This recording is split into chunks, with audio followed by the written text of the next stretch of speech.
Hi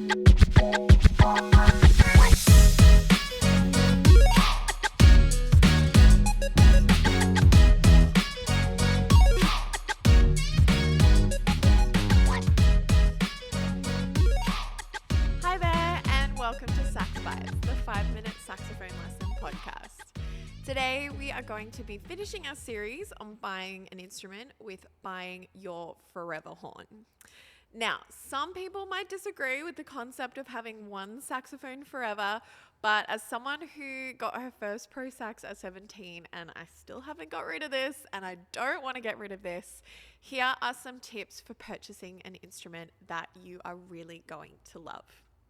So I definitely recommend getting a pro instrument if you are looking to pursue music after school and as a career.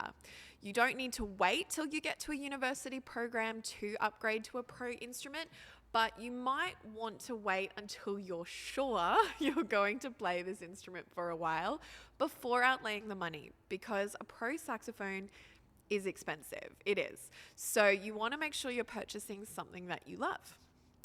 Now, with pro instruments, a lot of people tend to choose an instrument that, say, their teacher plays or that a saxophone player that they love, someone whose recordings they lap up, they go out and purchase the same thing as that person.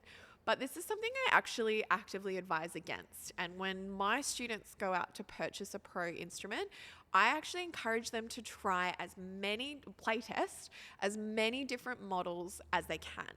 So what I'm looking for is for them to get an idea of what their sound is. So in this instance, I often recommend that students have a really set idea of what mouthpiece, ligature, and reed combo they prefer. And because we've probably worked on that when they were a beginner or they upgraded to their intermediate horn, quite often I actually get my students to get a professional quality level mouthpiece at that intermediate stage, or instead of buying an intermediate horn, buy a pro mouthpiece to take your younger horn, your beginner horn, through those years. They know exactly what setup they want. Because when you're play testing professional horns, I like to have a little bit of consistency. I'd like to have a mouthpiece reed ligature combo that I know I like, so I can hear what that combo sounds like on all the different horns that I try. And for me, I'm looking for a range of brands and a range of lacquer finishes to try. So if you're just trying, or you have your heart set on one brand, that's fine. If you have your heart set on one idea, go for it.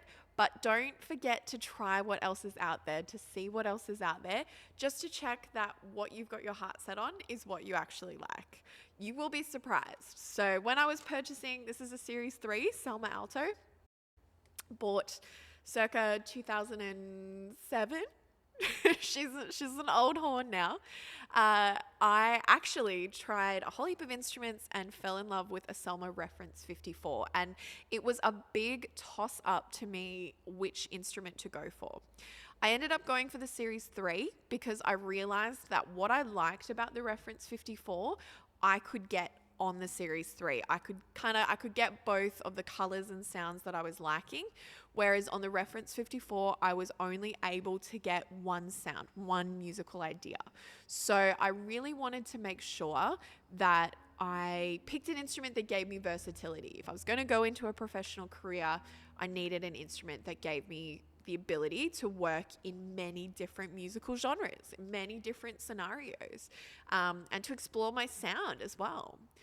My teacher at university used to say that if I sounded like him, he wasn't doing the right job. His whole kind of ethos was to set me up as my own musician, as my own saxophone player. I wasn't there to become a mini him. I was there to become myself. And I think having that input around the time when I was buying this instrument was really, really crucial, because it meant that I went out and chose something that allowed me to find my sound instead of dictating what my sound was going to be.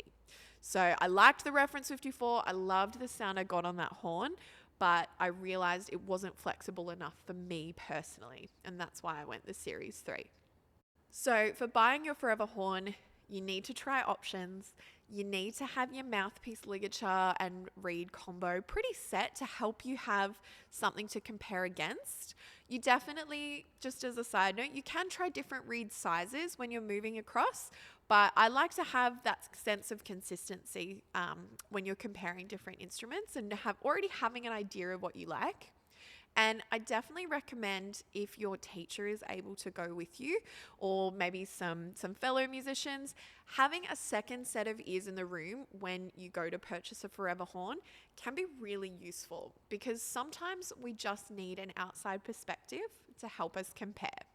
If you can't have anyone go with you, some recordings can be really useful, particularly if you're able to, say, record yourself playing the same piece on different models, and then taking those recordings, say, to your next lesson and going, all right, blind sample, let me play you 3 recordings.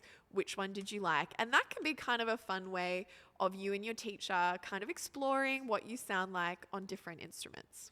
I think finally, when you're choosing your forever horn, and I feel like I'm repeating myself in these 3 episodes, but you do need to choose a horn that you love. If you're not 100% sold on it, me personally, I wouldn't spend the money. I would take the time to keep searching and keep looking until you find an instrument that, it's kind of like the wands in Harry Potter, right? You've got the perfect saxophone for you. It's chosen you and you've chosen it, and you love the way you sound. That's what I would go for, because quite frankly, it's a lot of money. And particularly if you're choosing certain brands, you're going to be spending more money than others. There are some brands that are putting out pro instruments that I think are really reasonably priced, but it's an investment. It's definitely something that you want to get right. You don't want to spend that much money and then be unhappy with the way you sound. Okay, so that's my tips on buying a forever horn. If you do go out and purchase something, please tell me in the comments. I'd love to hear about what people buy and what people are getting up to. And until next time, this has been Sax Bites, the 5-minute saxophone lesson podcast. Bye-bye.